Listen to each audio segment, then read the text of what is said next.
tales to terrify.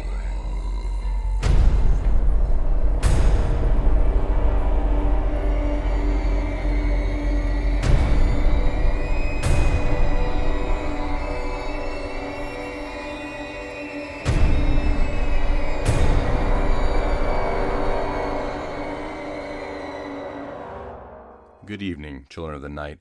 We are still continuing our summer road trip south, but the 2 stops we've had for this week will be brief, because our show will be ending with a bit of Sylvia Shulz, Lights Out. I know this is a horror podcast, but there is only so much ghost we can put in front of you in one go. The first place that we have stopped is the Droop Mountain battlefield.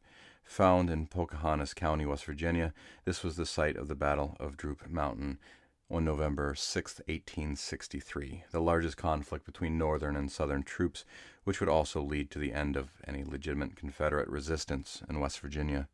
The primary commanders of the force were Brigadier General John Echols for the Confederacy and Brigadier General W.W. Averill serving for the United States.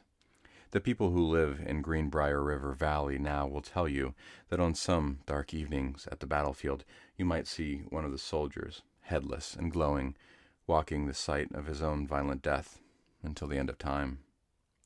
Back home in Virginia, I live near lots of battlefields. A year or 2 back, my dad, visiting from Ohio, brought my 2 nieces to see some of the battlefields. As of important significance as they are, there is no greater boredom for children than visiting battlefields because they're, well, fields. Empty fields with signs on the edges. Now, at night, that might be a different story. Then they will come alive with the no longer living, be those apparitions, be real, imagined, or somewhere in between.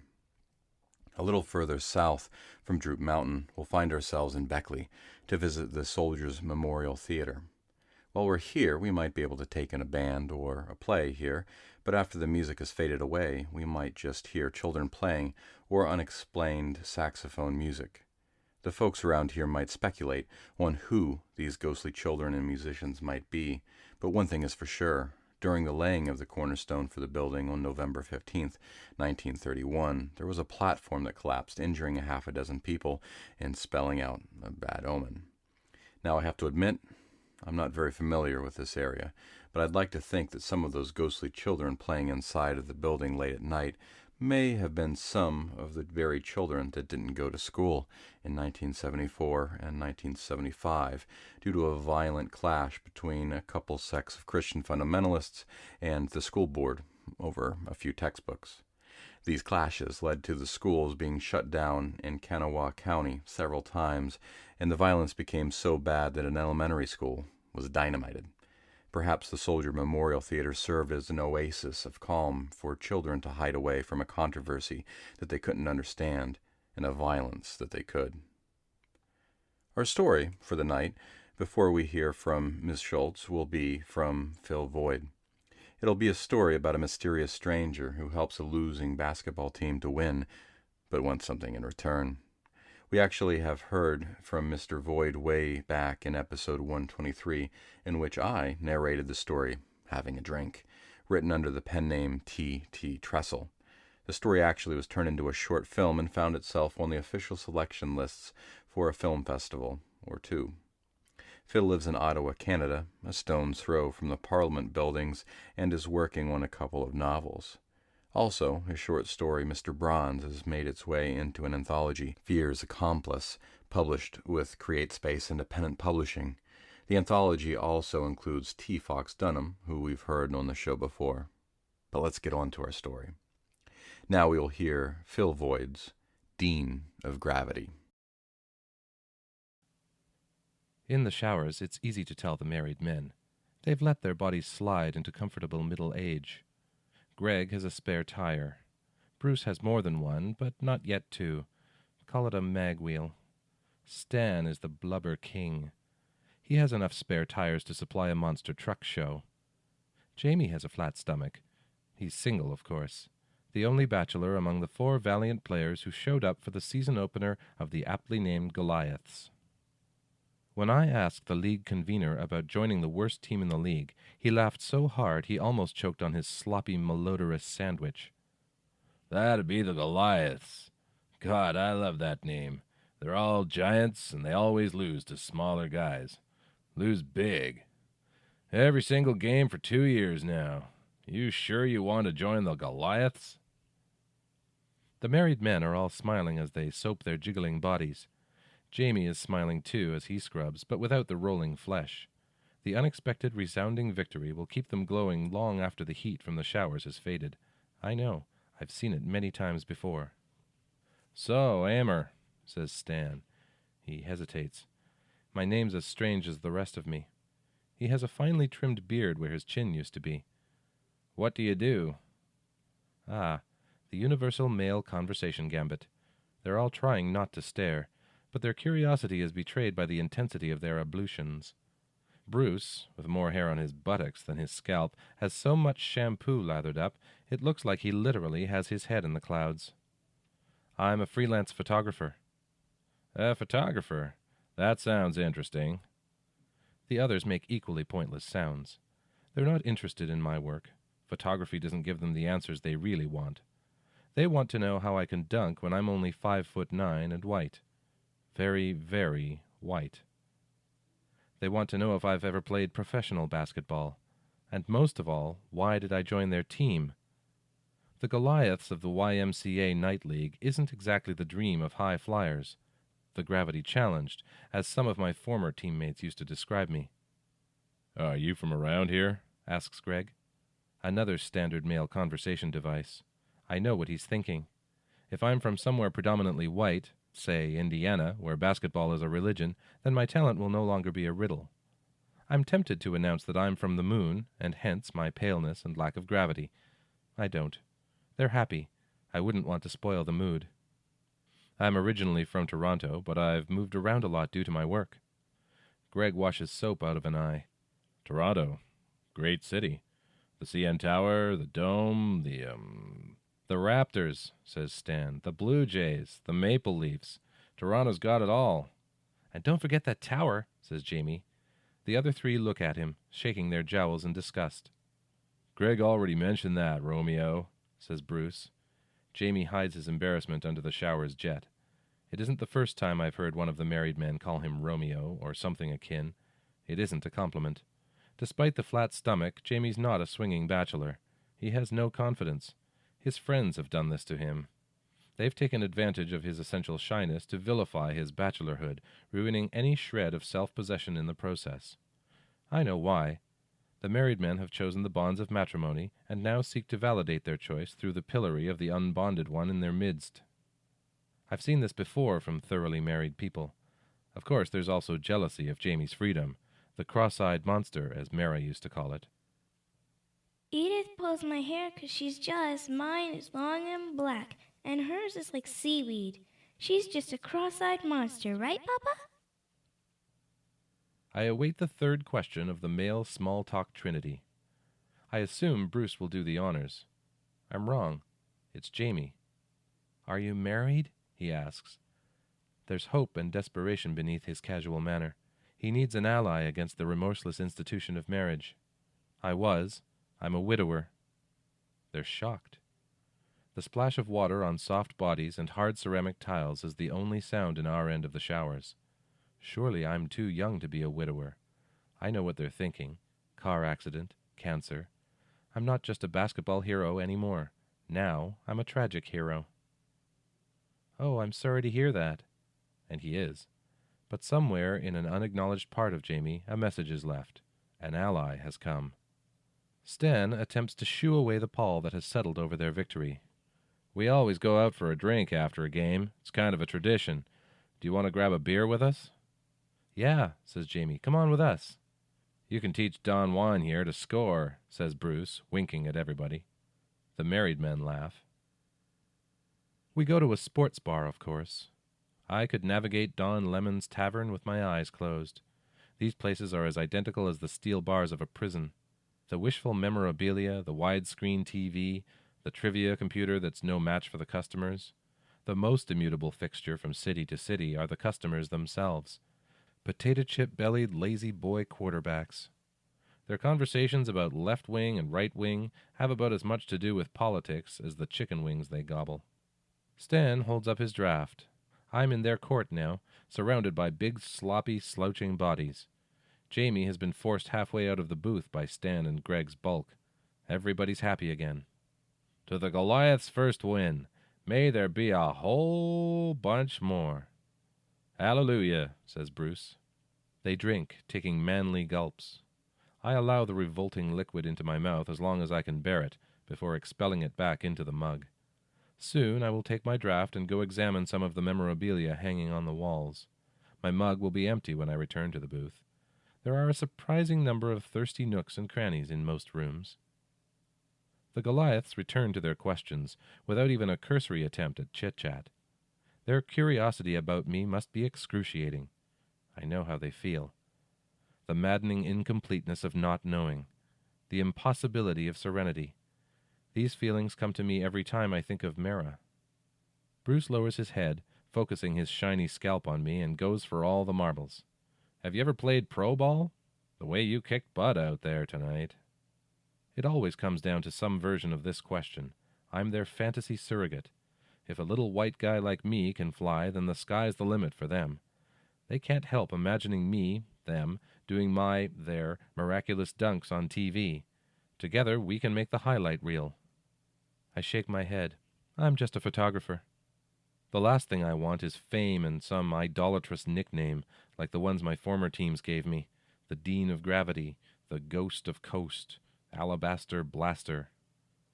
They're stumped. Who is this Ghost of Coast? Though they are all well over 6 feet, the only thing they can dunk are donuts.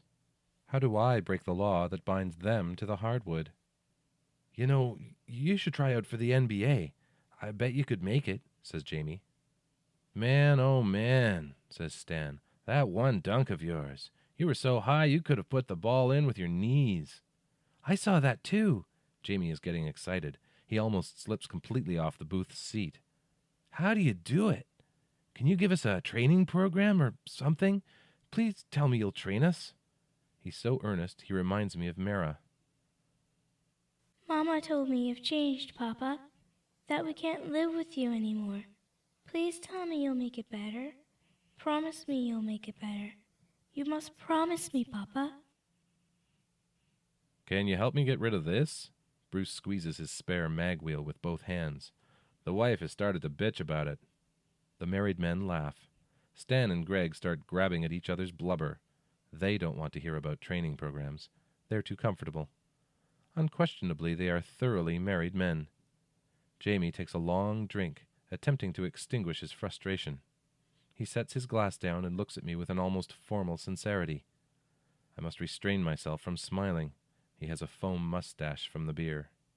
How do you jump like that, Immer? It's like you're floating. I want to answer, I'm an unnatural, but they already look confused enough about their new teammate. Any additional bafflement might spoil the mood. Well, Pogo Man, says Bruce, are you going to let us in on your little secret? Years of practice, I say. Years and years of practice. Bruce shines his scalp at me. What do you mean, years and years? How old are you? 24? 5? I'm 40. They're shocked again, but not into silence. They make loud noises of disbelief. I shrug during a lull. I'm single. Us bachelors have all the time in the world to keep ourselves in shape. Right, Jamie? That's right, Jamie laughs, inordinately pleased with his new ally. I decide it's time to end their pointless questions. No one has ever figured out why I'm the Dean of Gravity. I take the pitcher of draft and top up everybody's mug. Thankfully, the pitcher is empty before I get to mine. I indulge in my own particular small talk device. Do you have any children? I direct this towards Stan. He oozes fecundity. Jamie's pleasure at having an ally is crushed under the betrayal of my question. His ally has uttered words from the realm of marriage. Sure do. I've got 3 monsters, all boys. He is proud of this latter. Jamie excuses himself, avoiding my gaze, and flees the booth, stalking over to the trivia computer on the bar. That's great, I say, and mean it. I love children. Mara is a part of me. I may forget my own name when I'm ancient, but I know nothing of Mara will ever be lost. I will never censure marriage. It is the source of children. 2 more and you'll have a basketball team. He gestures at Bruce and Greg. Heck, with Bruce's 2 boys and Greg's Larry, we've got 5 plus a sub. We laugh. My boy can already bounce a full-size basketball, says Greg. Doctor tells me he's going to be at least 6'6". I smile and look suitably impressed. I reach into my jacket's inside pocket and bring out the gold-embossed holder. Bruce whistles. Nice. Looks like an antique. I open the holder. This is my daughter. They're fascinated by the grainy black-and-white photograph of Mara. That photo looks sort of like an antique, too, says Stan. How'd you manage? Oh, right. He smacks his forehead. You're a photographer. Could you make one of these for my family? Says Greg. Barb would love it. Of course. Stan and Bruce also want antique photographs of their families. I don't even have to ask to see their family photos. They're already digging through their wallets. Jamie sneaks a glance at me. He hasn't wiped off the foam mustache. We stay until closing time. By then, I am an honorary married man. I was especially pleased when they fell all over each other trying to be the first one to invite the Goliath's savior over for a home-cooked meal. It's always a relief to get the requisite invitations out of the way. We leave the booth with much groaning and complaining about sore muscles. The big victory has caught up to their big bodies. We head over to the bar to get Jamie. I feel like I'm in the middle of a herd of elephants. I expect to see them link hands as we migrate through the tables. Jamie is still hunched in front of the trivia computer. He has gone through a tower of quarters while we discuss the joys and travails of marriage and children.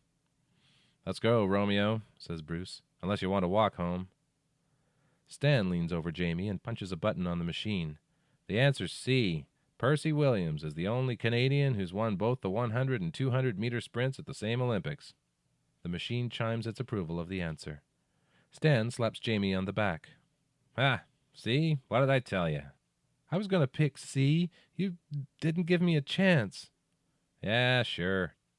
All 4 of them chip in and pay for my beer, a small bribe to ensure my presence at the next game. We walk back to the YMCA's parking lot. The married men are boisterous, pushing and shoving like they are boys on their way home from school. Do you need a lift home? Greg asks me. I have a car, thanks. I point to my van in the far corner of the parking lot. I want to tell him it's also my home. I don't, of course. Hey, maybe I can catch a ride with Emmer? I stop, surprised at Jamie's request. The other men stop too, following my lead as if we were still playing basketball. I see the hopeful desperation in Jamie again. He wants to revive our brief alliance, but I can't have him seeing where I sleep. Sorry, Jamie. I'm afraid my passenger side no longer has a seat. A thief used a crowbar on it when he discovered my stereo had already been stolen. Oh, that's too bad.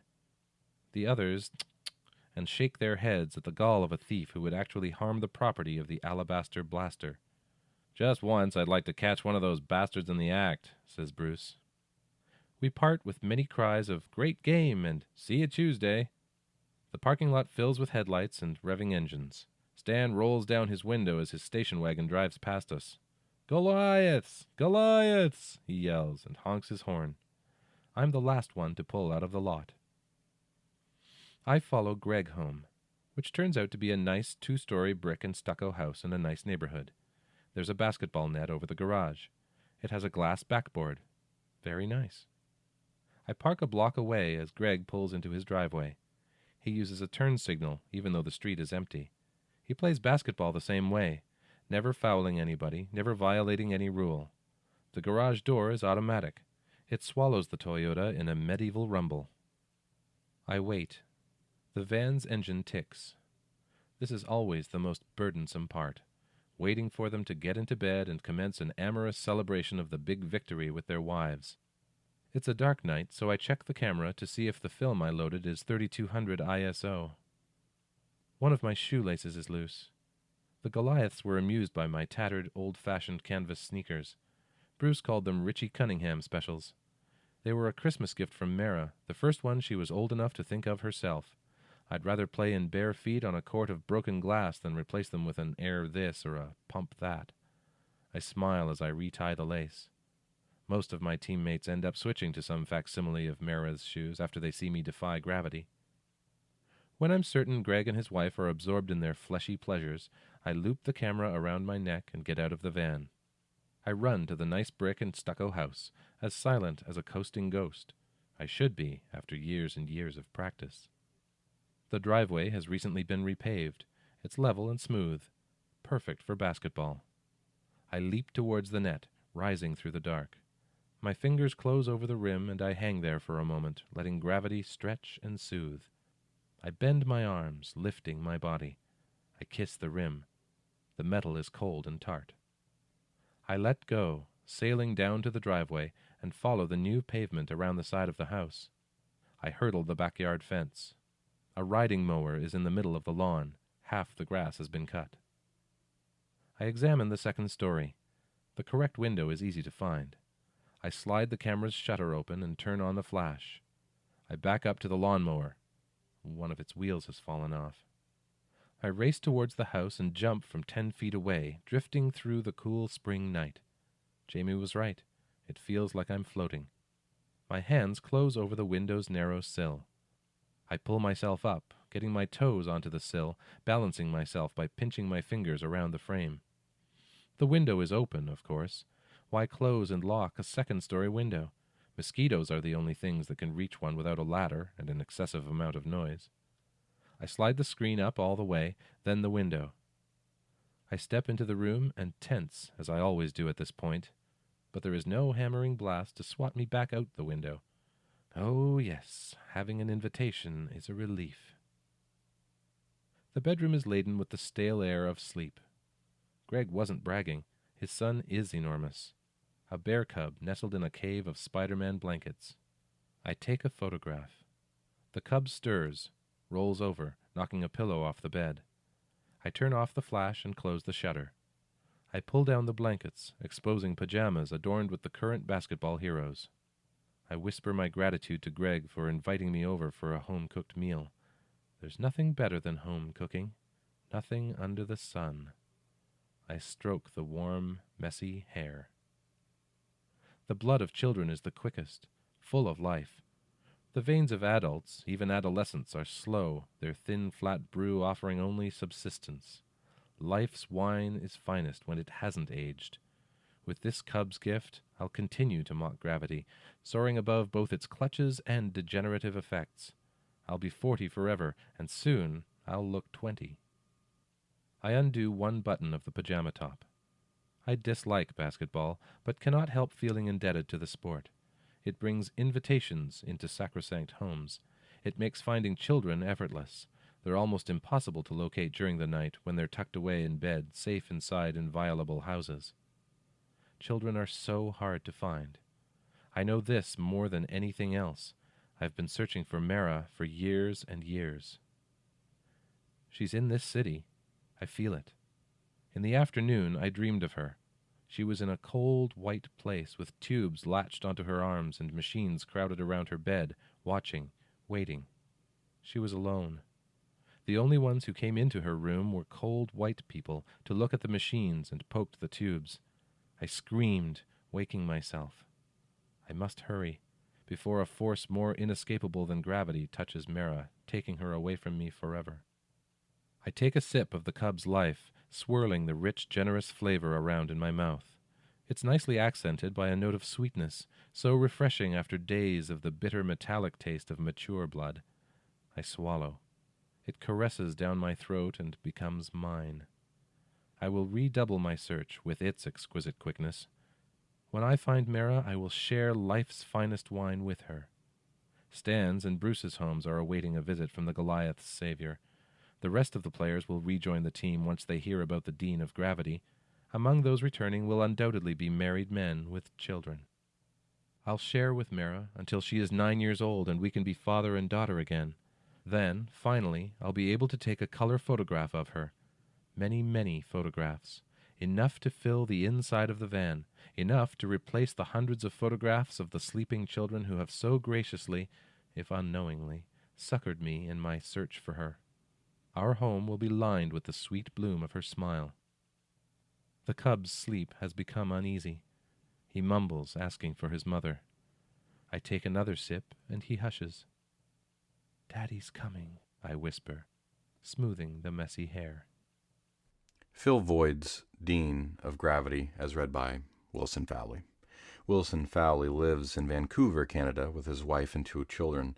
By day, he programs computers for a living. By night, well, some evenings, he's the director of a community show, Chorus. In the spare time he has left, he narrates stories for various podcasts. He intends to record a voiceover demo any day now.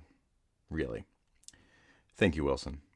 Next up, we will be hearing from Sylvia Shulz's most recent edition of Lights Out. I've included a link in the show notes to her website, which I'd encourage you to visit to explore all of the dimensions of Sylvia's creativity. But for now, you will hear from her work with some of the not quite departed spirits at the Tinker Swiss Cottage.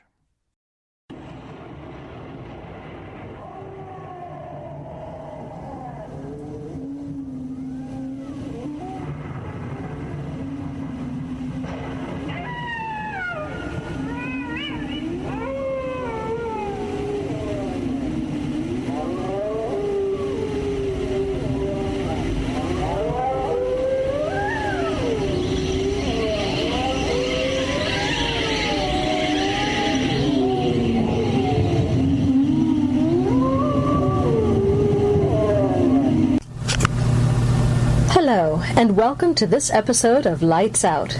I'm your hostess with the mostest ghostess, Sylvia Shulz. Illinois has many historic sites that are also paranormally active. This blend of the historic and the supernatural has always intrigued me. One of these crown jewels of our state is Tinker Swiss Cottage in Rockford, Illinois. The cottage was built by Robert Tinker and is an utterly gorgeous showplace of a home nestled among the trees in a green bit of Rockford. I was privileged to give a lecture there in October 2014, and afterwards my audience and I were treated to a tour of the cottage, courtesy of Steve Littoral, the cottage's caretaker, and Ashley, a tour guide. Come along with us as we wander through all 3 floors of this magnificent building. We'll explore both the history and the hauntings of this regal family home. Let's go. Lights out. Through the whole basement already, alright, as you can tell. And I know I said don't sit on anything or don't touch anything. This is the only room where nothing is original to the house. So this is all hands-on for our kids. When we have small school groups that come through here, they play in this room. So one of the nice things about having a historic house, especially when it comes to ghosts, is the fact that everything in the house other than this room is theirs. We have their diaries, their clothing, their personal artifacts, everything that makes the house and everyone in it, we have all that stuff. So it's here. It's one thing to draw them here. Another thing is the fact that every single person who lived here, they did die in the house, along with a few extra relatives who came here too. So we have a lot of reasons for people to be here. And one of the fun things we actually got this summer is they were working on the railroad tracks over there, and they're like, did you get a groundskeeper? And we're like, no, we don't have a groundskeeper. We have a gardener. Have you seen him? And they're like, he dresses really nice. He's in a suit the whole time with a bowler hat. I'm like, seriously? That's awesome. So it's not uncommon for us to actually hear stories like that of apparently Robert walking around. I love hearing those. It's entertaining. So with this room, when you walk down here, what we've had, there's a group that comes through. It's called Ghost Head Soup. I love one guy. He looks like Biker Santa Claus. You know, yeah. They're entertaining. They've been here so many times. And one thing that they found near the entrance over there is that they thought they heard a kid, a voice. So then they went out, bought a bunch of toys, and were starting to play with them, and they stopped. There was nothing there. So then they went upstairs. They had a little bouncy ball that they left right near the doorway, and the ball rolled into the bedroom and stopped in there. So when they came back here, they're like, why is the ball in this room? So even one thing when I'm watch the grade of the house and you come in here, there's no difference in elevation for a ball to roll all the way down there into the second room. So I loved hearing that part. And then one thing that they had is they had a camera crew, and they wanted it to be as authentic as possible. So they didn't hire one of their own people. They actually hired somebody who knows how to take video. And you can see them because they came in here and they moved everything out of the way, and they're playing Duck Duck Goose with this imaginary thing. And you can see the camera going up and down. You can tell he's just cracking up because of how hilarious it is. You're playing with something that's not there that might be there. Then all of a sudden you see like the camera flash around and you see it like looking around him. So he says it's something like rushed past him as he was playing. Yeah, so it's good. And the creepy thing though is that with Ghost Head Soup, he went to a conference and things had been acting weird at home. Like things were turning on, things were moving. So he was at a conference and there was somebody who can see the dead, and he was like, "Who's the kid? Who's that's that you're following or bringing with you?" He was like, "What are you talking about?" He's like, "Well, there's something that's pretending to be a kid. It's not a kid. You need to take it back to wherever you got it." So he came back here and dropped it off. So yeah, we love hearing that. And every time that he comes here, he sits in this room in the dark, waiting to find the little kid demon that he found before. I'm like, lovely. So the whole catch is, if you believe in it or don't. Actually, if you don't believe into it, please do this. Invite the little kid to go home with you. How you care for it. Take it out of here. I would love that. Yeah, I don't actually believe in Demon Child, but it was entertaining to hear. Especially he's adamant. If you've met him, which you have, they're not they believe it, but they're not like hardcore, like where like everything that moves is spiritual. So the fact that you have Big Biker Santa Claus, like they take it with a grain of salt. Yeah, they do. They're really good at proving things don't exist. So the fact that he was freaked out by Demon Child is awesome. All right, we're going to go up the stairs now, and we'll head into the kitchen. The second kitchen. You're in the first kitchen. Okay. Oh, actually, before we go upstairs, I forgot one last thing. The bedroom that you saw down here, this is actually Robert Tinker's bedroom. Tiny little place, isn't it? Mm-hmm. Then he moved down here around 1904 or something like that. That he was actually in a train accident, and he lost his left ankle. So it was over there that there was actually four train tracks lined up. It was a switch train over there, and they were actually in the process of switching the trains over, and one of the switch cars actually hit a coal cart, and it was coming towards him. He saw it, not a big deal. He stepped on the track, fell, landed on it, couldn't get up in enough time, and the coal cart grabbed him and pulled him and drug him along. When they found him, which his niece Marcia saw it, she was upstairs in the window, his field hand, everyone there, the person in the coal cart saw the whole thing. They called the fastest ambulance. It was a 6-horse wagon to come and take him to the hospital. As soon as he got there, the doctors were impressed. He really had a few contusions. He unfortunately lost his eye, kind of popped out, and his ankle, it was all gnarled because it got stuck on the track. So they chopped it off, and he spent a month in the hospital recovering. When he got out of the hospital, the doctors gave him a parting gift. They're like, here's your foot. Take it home with you. So he brought it home and gave it to his gardener, and he told the gardener, go bury it. Make sure it's a proper burial. So the gardener went out, dug a little hole, said a little prayer, buried the foot. A few years later, Robert's thinking that he's already in his 60s, that, he might die at any time, and he wants both feet in his casket. So he told the gardener, go back out and dig it up. The gardener putzed around, came back, he's like, I can't find it. So he told Robert where it was buried. He dug up the entire garden 2 different times looking for his dead, decaying foot.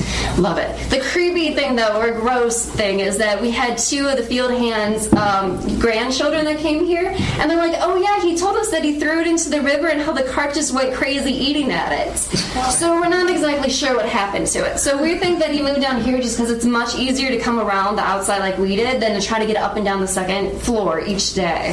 So plus that's around the time that he ended up adopting a son. So at the age of 71, being a new dad, he liked being down here. It was quiet, very peaceful. And his foot story comes into something in the future.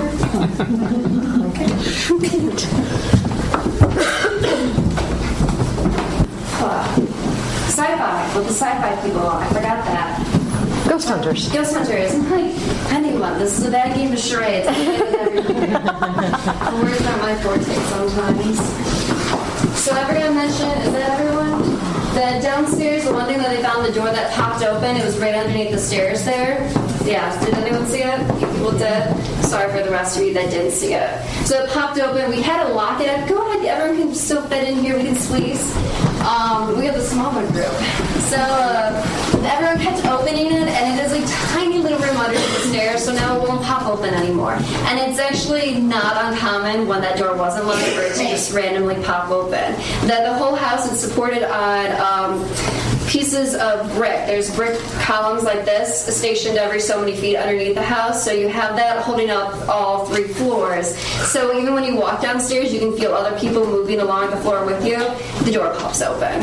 Yeah, I know, I had to discredit Ghost Hunter. Sorry about that. Just that one, because, it's a wooden house. Trust me, sometimes we can't even close close the doors. Other times when they shut nice. All right, so the room they're in right now, this is the serving kitchen. This is the main part of the house. Downstairs in the working kitchen and this floor, and then upstairs in the red room. This is the main area of the house. This was built in 1865. The rest of the house was added by 1870. This one was mostly used for if you didn't have guests, you ate your meals in this room. When you had guests or important events, you actually had it in the dining room. And they did have one audio clip, which I like. There's one group that comes to, and what they like to do is set up all this audio and video. We shut off all the lights, we lock the door, and then we go to a 4-hour dinner. It's fantastic. It's a really hard day. And then they come back, they pick up everything, and they leave. So, yeah, I like it. It's really hard on us. And one thing that they caught in this room was actually a man walking around whistling the whole time. It was nice. And it's not uncommon. You can be in different areas of the house. We've heard this from guests, other volunteers, even some of the old caretakers who used to live up in the red room. They're like, yeah, you'd hear a man's foot walking in the kitchen, sometimes opening and slamming the door. So, yes, love that. Don't know whose foot, since obviously Robert only had one. And in this room, this was the room where Jessie died. She was the second wife. She lived until 1942. So what happened was, I think it was in March or April or May, one of those 3 months in 1942. I'm not very good with dates. I got the year. That's all that matters. She was actually getting very old. They had a few of her friends who came over about the year, 2 years beforehand, and they're like, wow, you just cannot take care of yourself. She was at the age, she was 70 years old, and she was having a lot of problems taking care of this house, the upkeep of herself, everything. It was just getting kind of gross. She couldn't do it. So they'd actually have a live-in servant that would come here at least 3 or 4 days a week. So they'd spend the night, they'd take care of her, they'd clean the house, and then they'd go and stay with their family the other few days. Well, they walked in here one day and saw that she was laying on the floor. She'd had a stroke. So they took her to the hospital. The doctors were like, you should be fine. You can go ahead, take her home, just watch her carefully. So the live-in servant stayed with her, live-in nurse basically at that point, stayed with her for the whole time. 3 days later, she went into coma. 2 days after that, she actually died in this room. And they said that one thing, she had a dog at the time, and they wouldn't let the dog go next to her after she went into the coma. So for the next 3 months, he kept scratching at the door trying to get in to see Jessie. So, yeah. Sorry, I had to point that one out. Yeah. Why did she die in this room? I mean, well, with this room, she was no longer able to really get up and down the stairs, and the bathroom's right here. So they actually just put a cot or something. Yeah, they had like kind of a hospital bed in here. Plus, this room, for a long time, it actually, up until the 80s, it had a working refrigerator, stove, everything was up here, and then it was turned into a caretaker's place. So the fact is that if she's not going to go very far, it's much easier to close off the rest of the house so that she doesn't have to worry about it, and then you have everything here. So basically an efficiency apartment. Yes. And then I'll point out in this room, so going with our demon child thing, we had one person that came through here. Her name was White Turtle. Love the name, right? That's her Native American name. Let me tell you that her family is actually from Sweden. She was a first-generation American, so I don't know how she's Native American, but I loved it. So she came through here, and it's not uncommon that we will have people that come through here and they're like, I'm an investigator, I'm spiritual, give me money and I'll find something for you. And she was one of those. Yeah, but our board member, one of them thought that she was fantastic and that we should give her a try. She was creepy and weird, and I loved it with some of the stuff that she did. I'll tell you in different rooms. Some people I believe are authentic. She was not. She was hilarious, though. So in this room, one thing that she does is she likes to commune with the spirits. So she's like, I'm feeling them. I'm feeling them. And she'll seriously stand like that for a few minutes, and I'm like, you okay? Okay. And she's like, I just closed your demon portal. I'm like, or what? What do we have going on in here? She's like, yes, it's a demon portal over this vector. And I feel it. And so she was in this room and closed our demon portal. So who knows what we have? And now we have demon child and demon portal and all this fun demon stuff going around. So yeah, I love her. I'll tell you some of the other fun stuff that she had. And part of it was the fact that she just saw random things and she did it. Especially now that we have Robert Tinker's diaries that have been published, we're getting a lot of these people. And they're like, on this date I did. And we're like, wait, just let me pull that up real quick. And we're like, oh, of course you had it on that day. I had it too in a published book. So, yeah, you always got to be wary of the phonies, as you know. Yeah. Or the people where everything's paranormal. Okay. We'll go ahead and head into our sitting room. The whole point of this room is it's basically your family room. So you did anything in here. If you want to read books, write letters, take your tea, do your sewing, even cat naps in the afternoon, this is the room that you did it. And for the fact that when you were inside, you spent about 80% of your time in this room, that most investigators have never caught a single thing in this room at all. For how much time people were in here, nothing. Nada. I like it. The only thing that they did say that they caught is this light fixture here, which was a crapshoot when they put it back together or rewired it, that the lights will start to flicker, they'll go out. I think somebody, when I first walked in the room, I had to flick one of the lights to get it to come back on. Yeah, so they're like, oh my god, it's a sign. And we're like, no, it's just faulty wiring. Yeah. So a few things in this room, though, that we do have. If you see where the wall paint and the ceiling paint ends and kind of where this thicker dark line is, that this was originally the size of the room. That when Robert married Mary and acquired 4 other relatives, he decided that 80% of their time, this small of a space wasn't worth it, so they added an extra 10 feet and added a door to get out to the conservatory so that he can escape when he needs to. Perhaps.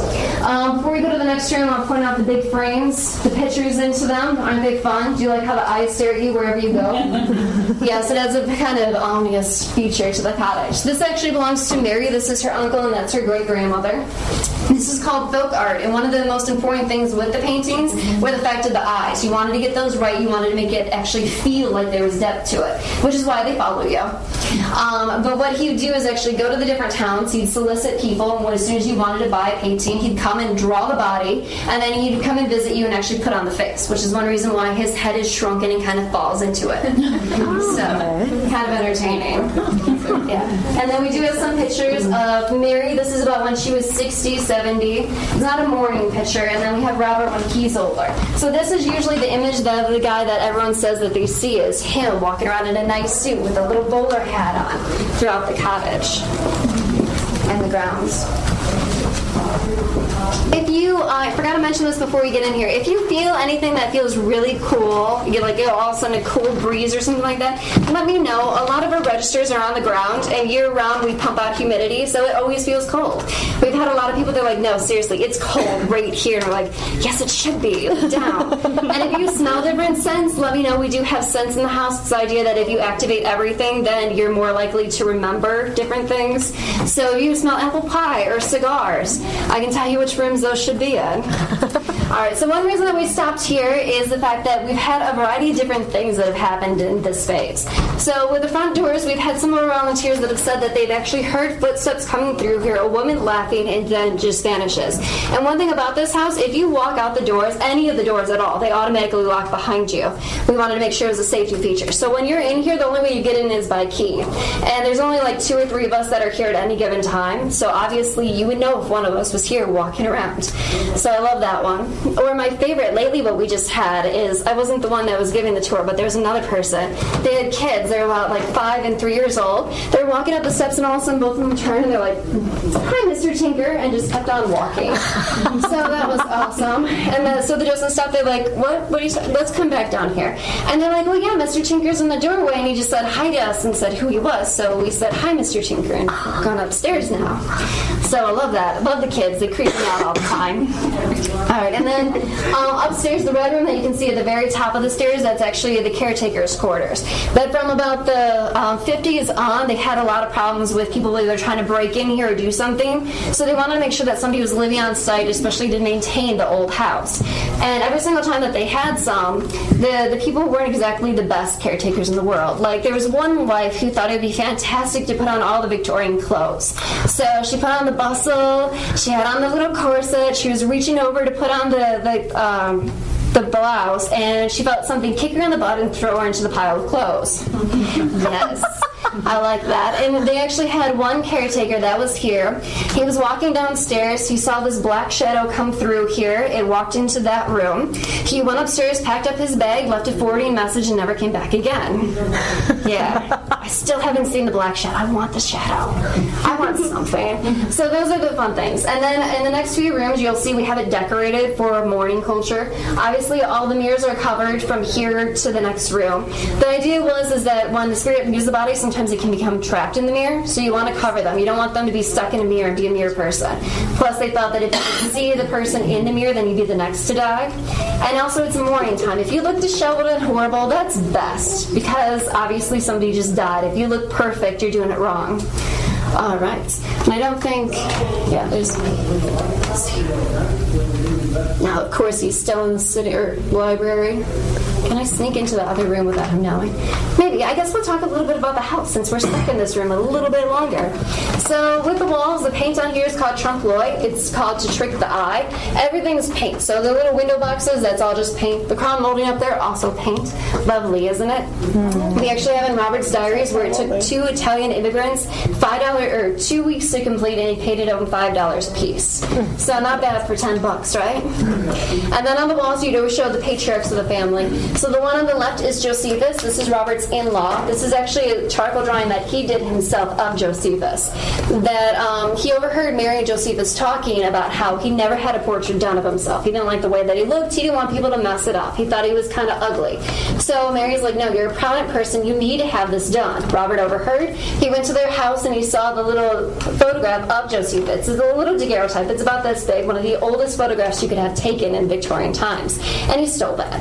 From that little daguerreotype, he then drew this picture of Josephus, and then after a party, he snuck back into the doorhouse with this picture and hung it onto the wall with a little note of who had done it. And then the next day, Josephus and Mary came down the stairs and they saw this. She thought that it was just fantastic. He did too. He went over there and thanked him. He was almost in tears because of how good he made him look. And Mary actually paid him $50 because it was the first time that he'd actually smiled after his wife, after his wife passed away. So it was very sweet. And then the next one is the Reverend Reuben Tinker. This is Robert's father. He was a missionary.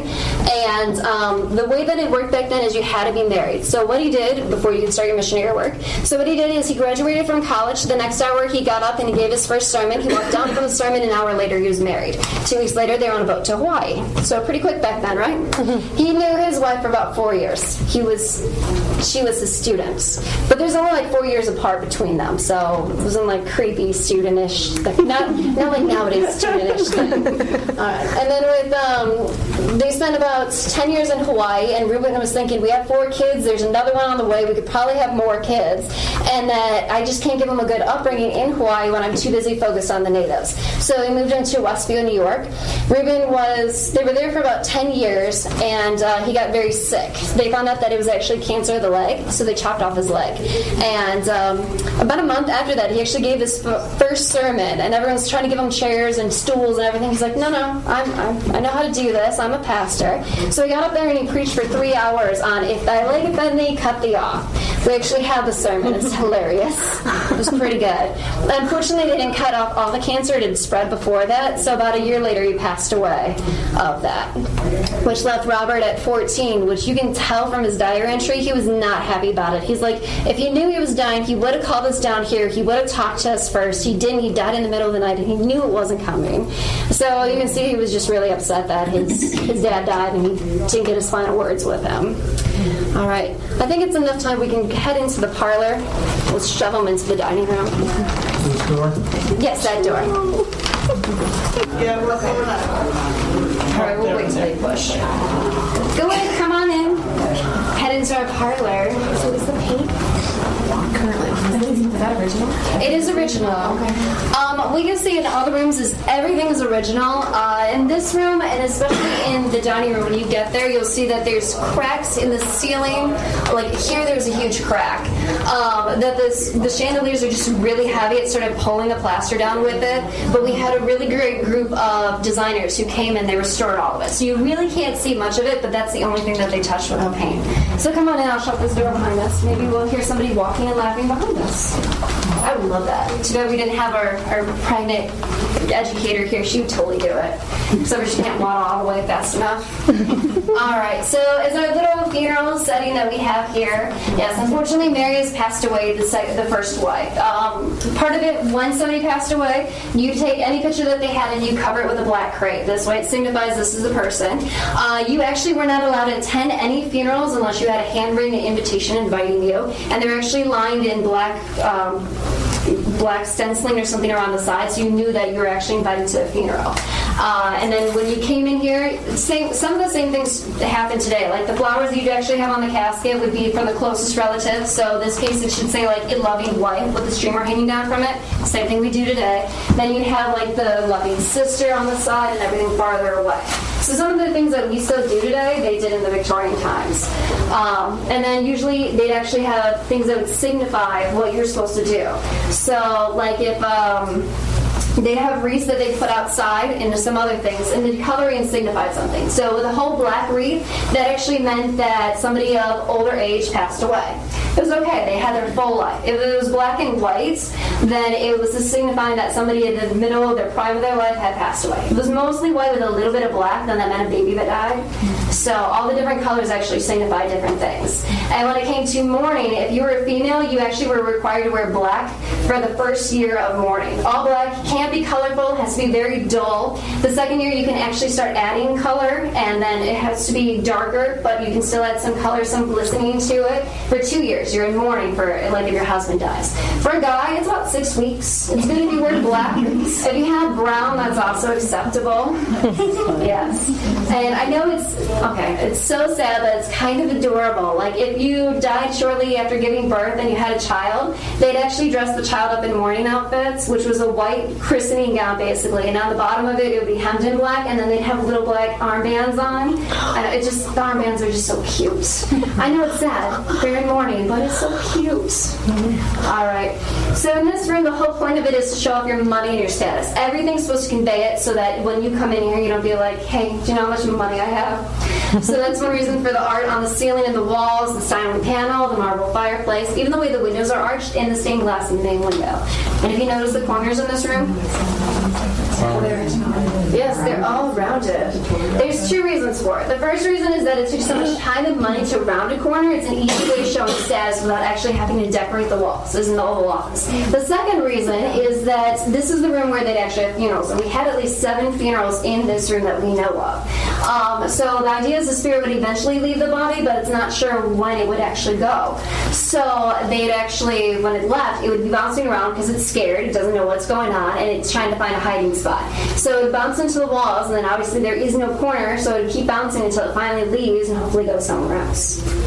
And then when it comes to a funeral, you were required to sit with the body. 3 days and 3 nights somebody had to be there. Part of this was the fact that they were figuring out that they kind of were burying people when they weren't dead yet. So kind of like the cemetery that we had out there, they picked it up and they relocated it. But sometimes when they were doing that, they'd open the caskets and they'd see scratch marks on the inside. There were a lot of things to indicate people weren't dead. So you'd sit there and you watch it. So like if Granny was in there, you're like, oh shoot, she flipped over. Let's get her out before she realized we were going to bury her. Yeah. So that was kind of common. The whole dead ringer, that whole concept came from the Victorian times. They'd actually tie a little string to your finger. They'd cut a hole through the casket and it would be on top of the ground. So then there'd be a little ringer attached to it, and this way if you woke up in the coffin, in the ground, you'd start flailing around because you're freaked out, and the little bell would go. So the person who's in the graveyard would actually see the bell, like going back and forth, and like, quick, I gotta go grab my shovel before they run out of air. So, yeah, exciting, right? My favorite story that I heard of is during the Revolutionary War, there was one American who was kidnapped. Can't remember his name, very prominent citizen. He was held in the Tower of London. When he was over there, his biggest fear was actually having his head chopped off, to be expected. I mean, it's the Tower of London. And then he was finally released. They wanted to be really nice to him because they're like, if we lose the revolution, then we don't want this American to be mad at us. We want some type of good connection with Americans. So then he was released. He came back here. He worked well with the British. And the first thing that he did when he got here was write up his will. So one thing he wrote is that when he died, he wanted somebody to chop off his head when he was buried. This way it can guarantee that he was going to be dead in the grave. because he didn't want to worry about being buried alive. Lovely, isn't it? And then the person that we know that passed away in this room was actually Robert Tinker. That after he lost his leg, he lived for about another 23 years, so a very long time. But they had a problem with the prosthetics back then, that they weren't exactly the best. And if you didn't get the rubber switched out quickly enough, you started developing gangrene. So he had that, and it went through his bloodstream. It was pretty bad. So they put up a hospital cot in this room, and they actually called their adopted son Teddy. He was up in Lake Geneva at a military academy. And they're like, you need to come home. Your father's not going to make it. This was in like October. So he came home, and he was talking to his mom, Jessie, the doctors, and they're like, look, you might want to say goodbye. He's not going to make it through the end of October. It's just a guarantee. And Robert overheard him. He's like, no. I came in on December 31st. I'm going to go out on December 31st. And the doctor's like, whatever you say. Then they kept telling Teddy, they're like, say your goodbyes. So he was in here. Thanksgiving came. It passed. He's still in this room. And they're like, what the? So then December came, and Teddy was actually helping the nurse that it was time to change his sheets and his bedding and everything like that. So he actually picked up Robert Tinker, and the nurse was changing the sheets, and that's actually how he died, was in his son's arms. Aww.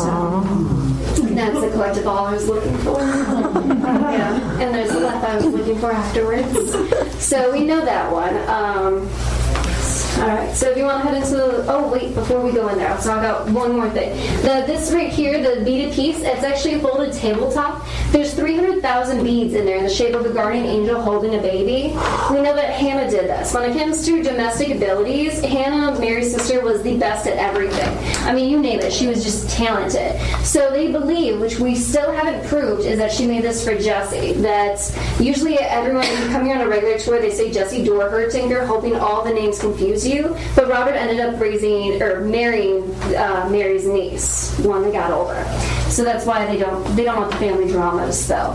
But when she was married to Mr. Guy Hurd, there's a rumor going around that she actually had a baby son that died shortly after birth, and that Hannah wanted to make a memory, a token for him. So that's why they had the guardian angel holding the baby. This for him. All right. So let's head into. Oh, okay. You guys like this room? Best room in the house. If you've ever been here, that door can stay open so then she can hear. If you've ever been here, this is the room that you remember, because who doesn't like it? If you look at the floor and the balcony and the ceiling, do you like how this looks like an octagon-shaped room? It's actually a square. Everything is designed to give it an illusion of 8 sides, even though there are only 4 in this room. And the beautiful spiral staircase. This is actually one piece of walnut that was burned and steamed over 1 inch a day for 2.5 years to get it into this beautiful spiral shape. And this is actually the second attempt. After the first year on the first attempt, it didn't go right. They had to start over. And then with each step from top to bottom, it's carved. It's the same design, but each one would have taken about a month to do. And the way that they would have done it is basically it's a stationary bike with a jigsaw on top. The faster you pedal, the quicker it cuts, and that's how you would have made this. So it really was a labor of love. And then in this room, the whole point is to show off how worldly and educated you are. That's the whole point of this. So on each side of the guest orbs, there's 2 different images. Everyone's different. There's Cleopatra, Da Vinci, King Henry VIII, some of the famous painters during the Renaissance. On the far wall, these are famous painters during the Renaissance and some of the famous paintings. In our library, there's about 1,000 books, even though there are about 3,000 total for the collection. And with this group, when it comes to the paranormal, they've caught a few audio clips of, it sounds like a girl that says, I don't like trains. Trains bring death. And they hear it over and over again, and it's great, because it was actually Steve and the lady, and they're upstairs, and she's like, do you realize every single time a train comes by in this room, that it just feels different? It has like this pressure to it. And he's over here, it's like, It was also like 3 o'clock in the morning. He really didn't care what was going on as long as they were getting ready to leave. And then they went back and listened to the tape, and that's what they heard in the background is, I don't like trains, trains bring death. So when it comes to the trains and the trains bring death, that window up there was actually the one that Marsha was looking at when her Uncle Robert actually fell and slipped and was run over by the train tracks. We also know that right outside with the trains over there, after the First World War, that the Spanish influenza hit, and it hit Rockford pretty hard. There are about 50,000 people that the city lost, and yeah, so it was pretty bad. And the fact that the train station was here, they would actually line up bodies. I guess it was so bad, like if you had a cold garage, they just stack people in there until they could deal with it, just because how bad it was. And so over there, they'd actually have caskets lined up with markers onto them if you're supposed to go east or west, north or south. And that just happened for weeks upon weeks of these bodies sitting out there. So for somebody saying they don't like trains bring death, obviously you got that. And then onto all the wood beams around the room. Beautiful art detail, isn't it? These actually came from the inside of passenger train cars. When they were decommissioned, Robert and his field hand actually went there and ripped out all of these panels and stuck them in here. So it was kind of a going green initiative before it became popular. But the problem with it, though, is the only real reasons why they decommissioned passenger train cars is usually if they had some accident. And usually when there was an accident, that usually meant somebody died. So there you go. A few reasons why trains bring death. And one thing that I do like, actually kind of hate, we had one investigator that came in here, and what he likes to do is he makes people angry. He believes that the angrier their spirits are, the more they're going to interact, and then that's great, because you get something. So what he did for everything is he put little pennies all over the place, and the idea is that when they get angry, they'll throw a penny, because it's not a lot of energy to move it, and it's just enough that you'll be able to notice if something goes and rolls around. So he's in here, and he's yelling about, Jesse and Mary and the first and second wives and their husbands and all this other stuff, and trying to pin different people against each other. So then you'd hear a bunch of knocking upstairs in the red room, which is one room we just had restored. And then everyone would run up there, because obviously it's a small investigation. Everyone wants to be where the action is. And then they'd go up there, and he'd do the same thing, and then they'd hear things knocking around down here. So he'd run down here. And then it kept happening, and about after half an hour, he's like, you know what? They're just too stupid. They don't know how to do anything like this. We should just go. And that's actually when they say a penny flew off and hit him.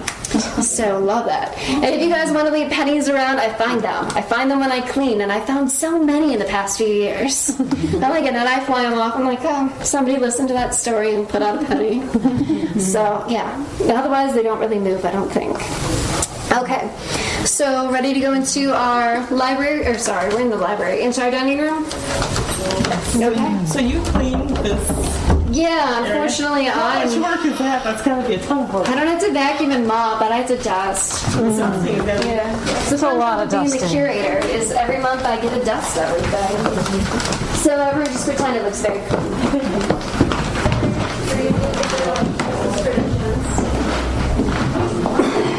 If you come during a general tour, you actually get information about the family and stuff like that. I don't really talk too much about the family on paranormal. I kind of assume that if you want to know about the lace and the table, which is weird, or about the paintings, you'll come back on a regular tour. So in this room, they haven't had a lot that have happened. The only thing that they did do, though, is they had a seance party in here, and they actually brought a Ouija board. It's exciting. Yes, you're like, I don't like the whole idea of Ouija boards. Not very much. So they actually recorded it, and you can actually watch it on YouTube if you want. When I saw that, I'm like, no. We're done. So we actually got a band put on that. Yes. So, yeah, that made me happy just a little bit.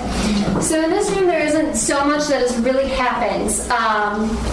Box elder books flying around. All right. So one thing we'll talk about in this room is some of the Victorian paranormal. So usually when it became popular, you'd like to go there and you'd actually ask about the different people that have died, of course. And some of the tricks that they'd actually do, especially they'd like to do it in dining rooms, is they'd actually built in a fake wall so they'd have somebody hiding behind there. And this way they'd hear knocks on different walls because it's just the like skinny little kid that's going around pounding when it says Q. Certain words would be the Q. Or my favorite is they'd actually cut holes in the table and have like candles set up, so that when it's your turn or something, they'd actually have a person under the table that would grab the candle wick from it and pull it out. So it'd snap your candle. Obviously the ghost was here to speak to you. So obviously these kind of things people kept coming back to again and again because stuff happens every single time. Or some of the good ones would actually send private investigators to follow you around and get some information about your family, about the history that you had, so that when you came there, you knew that this person actually had details on you. So a lot of the things were is that people didn't like that, especially some police, some investigators, because they didn't think it was fair. You're tricking people that just want to see their family again. So they weren't exactly very pleased. But it is highly entertaining. I would love the snuff candle. That was, when I heard about that, I'm like, yes. So, or they'd have stuff that would be like pins. So like if you were behind the wall, there'd actually be like a book, and you'd actually hit a lever, and then the book would fly off. So things are soaring across the room, you name it. Very terrifying. I mean, it's better than a haunted house. Obviously, it is a haunted house. The one thing I'll point out, did anyone ever hear the Winchester house? Yes, good. I got a few of these. For those that don't know, the Winchester wife was so upset and afraid that her husband created the Winchester rifle. And she believed that anyone who died by that rifle could come back and haunt her and, I don't know, possibly kill her, I guess, something like that. Yeah, so she built this house, and the whole idea is that it's illusion. So there are doors that go nowhere, there's steps that lead nowhere. It's this fun, weird house where you get stuck in different areas. And it's to trick the spirits, because apparently we aren't very smart when we die. So our house, we have one fake area. It's that door right there. You can open it. You can head outside if you want. The catch is that you're on the second floor right now, so there's a good drop. Yes, lovely, isn't it? So that's one of those catches. The idea is that the spirit would drop, it would fall out of that door because it can't see that there's nowhere else to go, and then it can't float like Casper, and it doesn't know any other ways to get back inside the house. So you rid yourself of some spirits by opening the door. Yeah, great, right? Again, we're really dumb when we die. We don't know about windows or other doors. We're still trying to get into that door. Yeah. I guess there's one culture that I love the best, that when we die, they actually bury you into the forest and they mark an X above your tree, obviously to signify the grave, but every few feet they'll write another X on another tree, and they'll do this all the way around in a circle. The idea is when the spirit would come up, would see the X, it knows that it's trying to find its way home, so it will keep going to the next tree, find another X, and keep going until it continues that circle for all of existence, because it doesn't realize it's just in a giant circle. Again, so when we die, we become pretty dumb. Alright.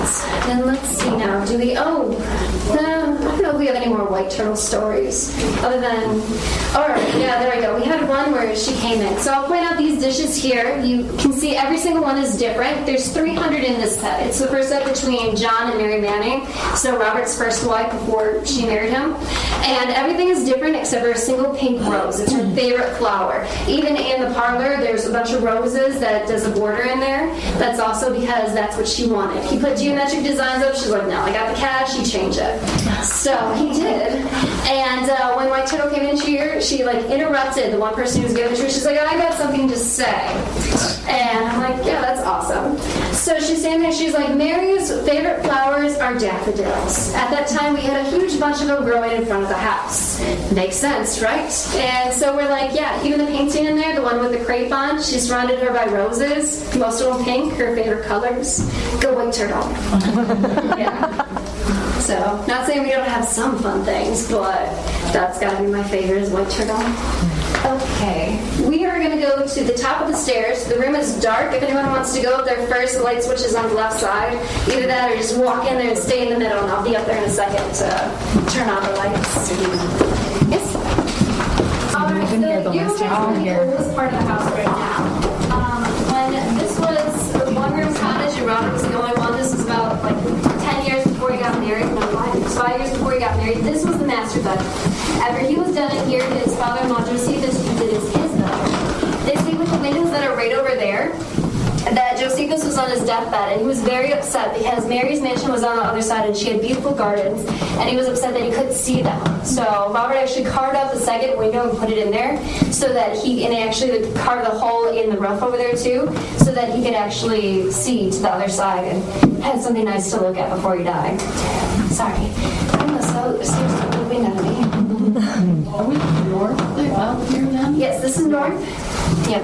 All right, then after this was used by Josephus, it seemed to be like just a guest bedroom. For anyone who came here, they stayed here. Unfortunately, for half the people that came here and stayed here, they ended up dying here at the same time. So we had Marcia and Jessie. Those were the two nieces that came here. The father came here for a trip. He was going out to Colorado. When he got here, he wasn't feeling well. A few days later, he passed away in the house. There was an aunt, same thing. She was going out to the East Coast. She came, stayed in this room. She died in this room. So kind of creepy and not very good luck on any of them. After that happened, then this became a maid's quarters. So their bedroom was back there, and this was a living space. Usually, Robert and Mary like to hire families, at least a husband and wife team, so that there'd be the same inside person, the same outside person, and that they didn't have to worry about giving them multiple spaces or anything else. So it was a very nice space for 2 servants. Unfortunately, everyone just kept dying here. All right. So what happened up there? Up here, this is one room since they had the caretakers that lived here, and after it became a museum, we also had caretakers who lived here, and they kept painting the walls. So we stripped off the walls, and this is actually what we found underneath. When we found it, we're like, this is weird, but this is actually the first paint layer. This is what it looked like when Robert was a bachelor. Strange, right? Goes with our Hawaiian theme. It really does, because this funny border all the way around is actually the same one that's on the coconut shell over there in the corner.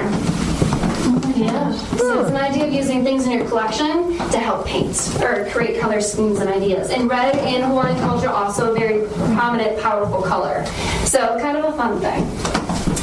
All right, and then in this room, they actually did some investigations. Just anyone can come investigations. They had like usually 2 or 3 investigators who'd be here. And every time that they do anything, they'd finish in this room. This is one we're in the process of restoring it, which took months because we couldn't find the right color red. Felt so girly then. We're like, no, it's still off. Keep trying. Anyways, so everyone would finish here. And the fun thing is that at 2 o'clock in the morning, every EMF detector that we had, it was always like bacon, eggs, breakfast, lunch. And it's kind of like what you expect servants to be talking about, like preparing a morning breakfast. So it was kind of fun. And then this is also the room when the guy liked to make people angry. This is the room that you would hear a bunch of stuff.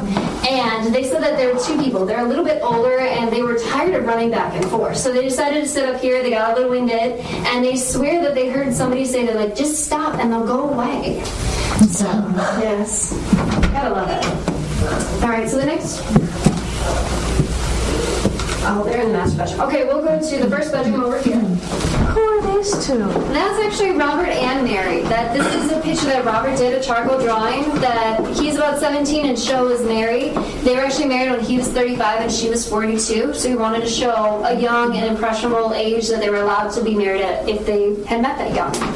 So, What a lovely couple. yeah, and it was so nice. Honestly, with this guy, I would totally take him as a husband. I mean, he did charcoal drawings for your anniversary. He's like, here, this is a beautiful image of you. Do you like it? Hey, I created this wonderful furniture piece. Would you like this as your anniversary present?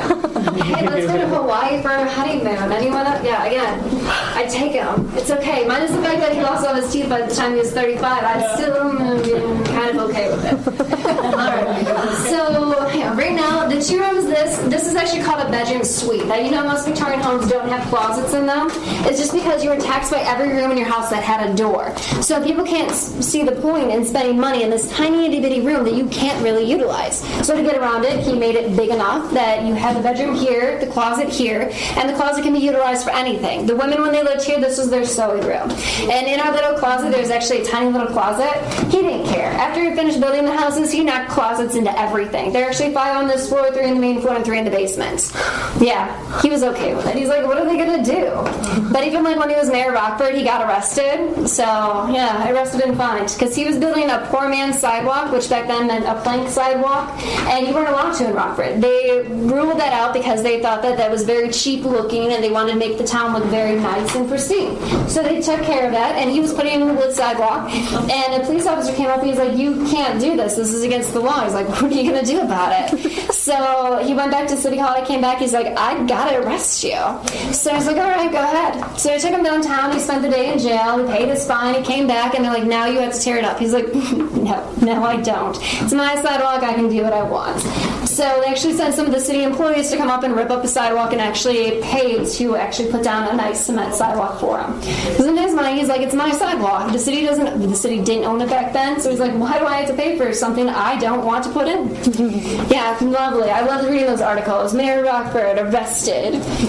Makes you feel good about this. Well, you know, everyone in Illinois gets arrested. Why not? All right, so with the little sewing room here, one thing about the group that like to put the audio recorders and leave for a few hours, then in this room they caught something. They said that it sounded like a woman was in here and she was sewing. You can hear at the beginning of the clip where people are coming into the house, and you can hear them downstairs. They're talking. They're like, well, where are the light switches? So we know that they're right downstairs because everything's on a timer down there. And you can hear the song up here, and it was kind of fun is that there was this lady who came to the paranormal tour, and we played the clips for her that time. Unfortunately, the group went under, and they took all their clips, and they refused to let us use them now. Yay, it sucks. Anyways, so, and the lady's like, I know that song. My mom used to sing it to me all the time when I was a kid. It was apparently an Irish lullaby, so that somebody was up here singing. Nice, right? I like that. All right.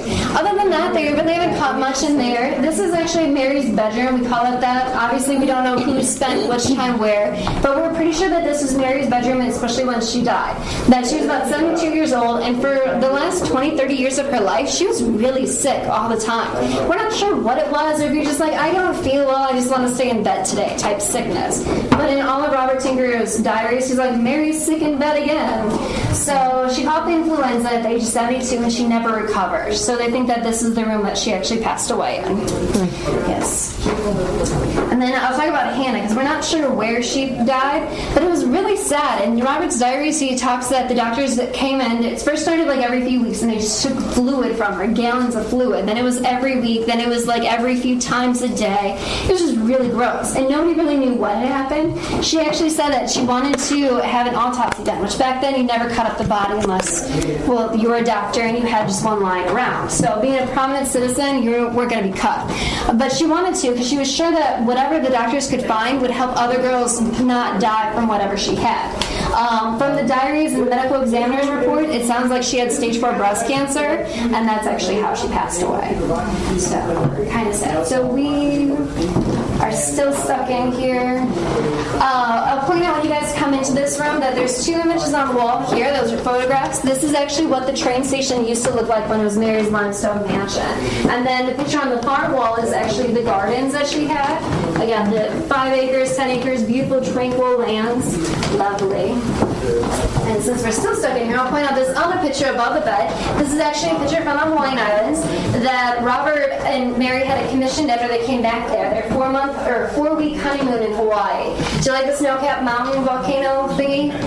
It's kind of hard when you explain what Hawaii looks like with volcanoes when people have never been there, especially the painters. So you're like, it's like a mountain, but it has red lava stuff coming out of it.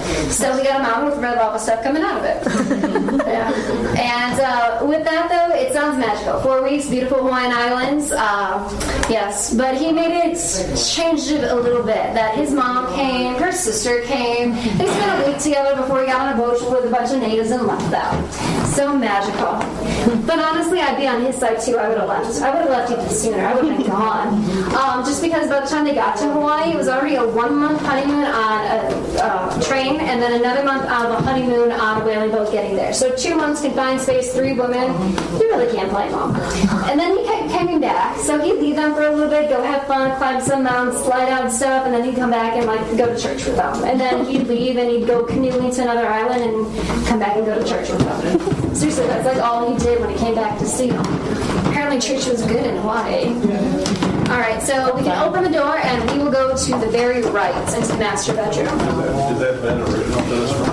Alright. I can tell you like that library. Yeah. It's beautiful. Is that okay?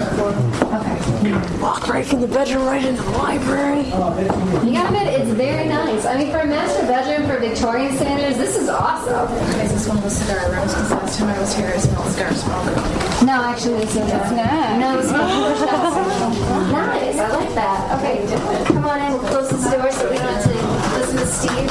He's just a little bit louder than I am. Something to do with being ex-captain in the military makes him louder.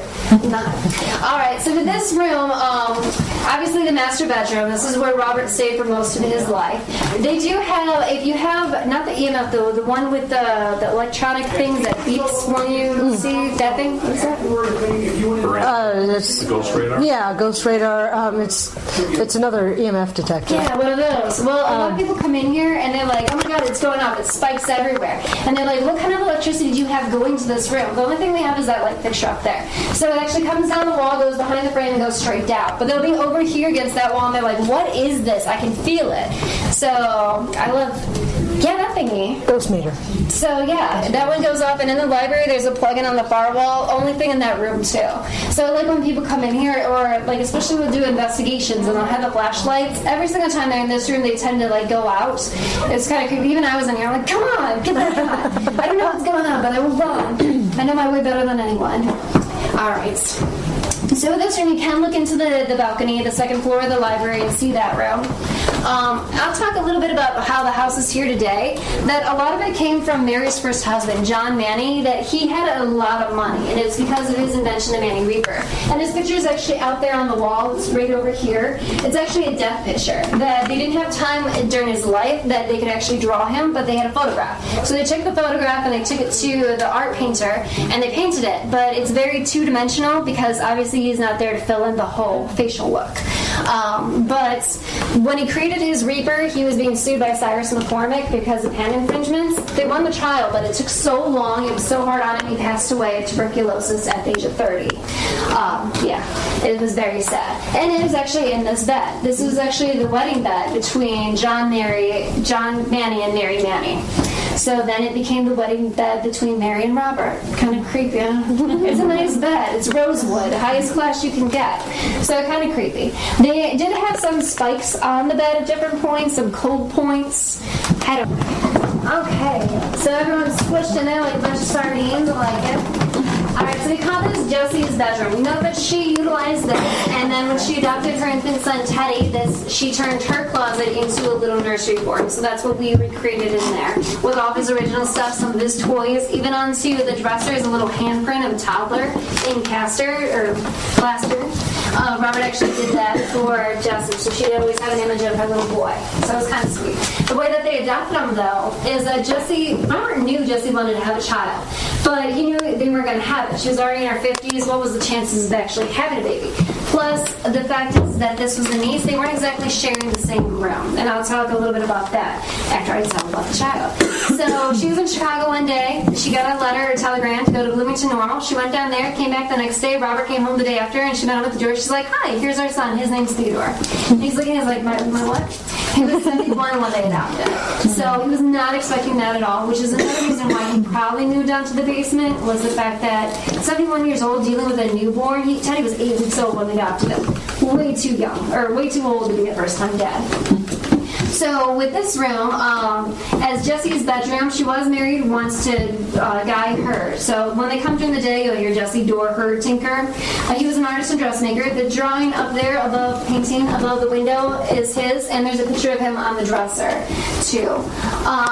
They were married for about 4 years and then he passed away. Back then they called it he had a softening of the brain. Today they know he was just having a series of strokes that eventually led to his death.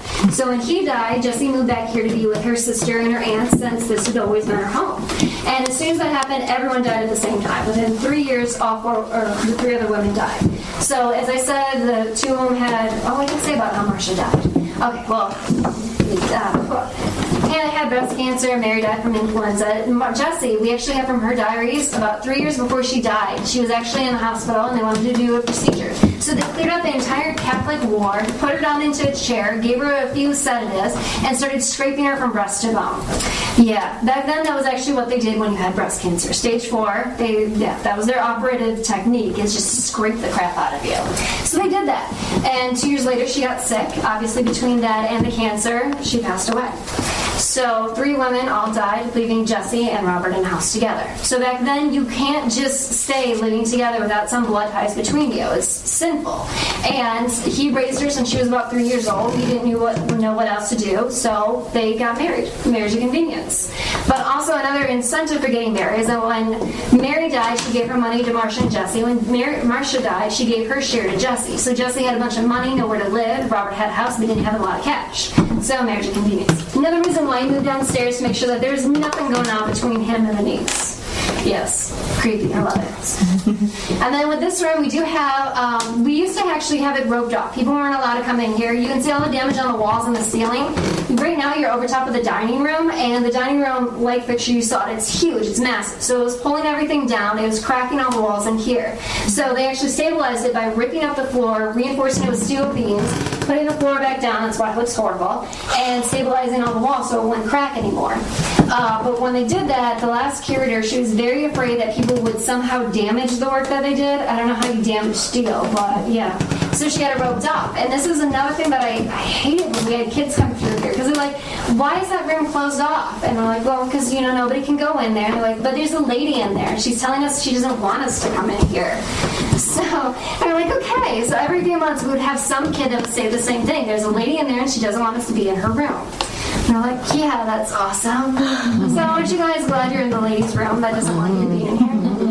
Yeah. Thank you for coming with me on a tour of the lovely Tinker Swiss Cottage. The historical site has a website, tinkercottage.com, where you can find information on upcoming tours of the cottage, paranormal investigations, and other events celebrating the history of this grand home. Tours of the cottage are Tuesday through Sunday at 1 p.m. and 3 p.m. Tinker Swiss Cottage is located at 411 Kent Street in Rockford, and the management can be reached at 815-964-2424 or by email at info@tinkercottage.com. And if you run into Steve or Ashley, tell them Sylvia Shulz sent you and says hi. I have a treat for you in the next show. My latest book, Hunting Demons, came out in late August.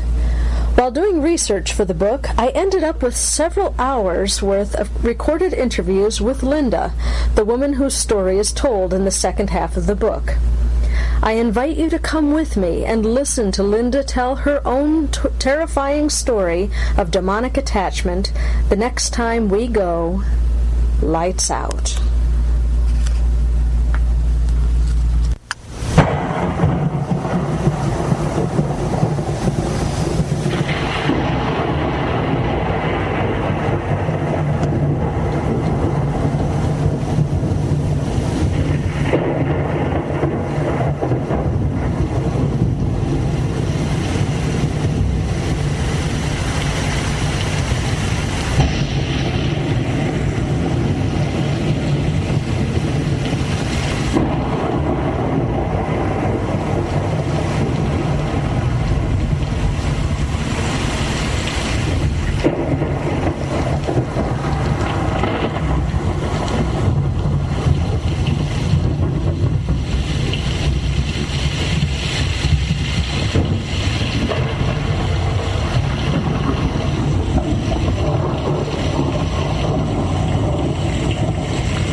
Thank you, Sylvia.